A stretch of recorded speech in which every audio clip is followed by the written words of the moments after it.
Hello বন্ধুরা, good evening. আমি আর আমার মেয়ে এখানে রেডি হয়ে যাচ্ছি। আমরা এখন যাব হচ্ছে ঝুলন মেলায়। আমরা ঝুলন মেলাতে এখন চলে এসেছি কাঁচরাপাড়াতে। হচ্ছে আমরা বাজারে এখন আমরা যাচ্ছি ঝুলনের দিকে। ঝুলন মেলা কীরকম বসেছে দেখবো সেটাই। আমাদের কাঁচরাপাড়া হকার্স কর্নারের ভেতরেই ঝুলন মেলাটা বসে, প্রত্যেক বছরই বসে। এবছরও বসেছে। আজকে ঝুলন মেলার ফার্স্ট দিন, তো আমরা ফার্স্ট দিনই এসেছি দেখতে। এখানে আমি আর এখানে আমার দুষ্টু বদমাস ডুগু। তারপরে আমরা এবার ভেতরে যাচ্ছি যে কি কি বসেছে সেগুলো দেখব।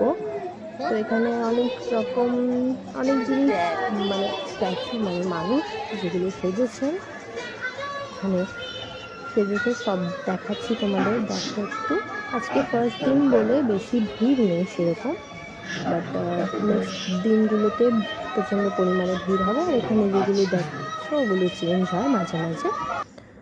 তারপরে এটা হচ্ছে রাধাকৃষ্ণ যেখানে ঝুলছে। এই ঝুলন যে কদিন থাকবে, রাখি পূর্ণিমা অবধি রাধাকৃষ্ণটা ঝুলবে, তারপরে বন্ধ হয়ে যাবে রাধাকৃষ্ণটা ঝোলা। তারপরে এখানে দেখো অনেক কিছু সাজিয়েছে, সুন্দর সুন্দর দেখতে। এখানে তোমাদের দেখাচ্ছি আমি ভিডিও করে।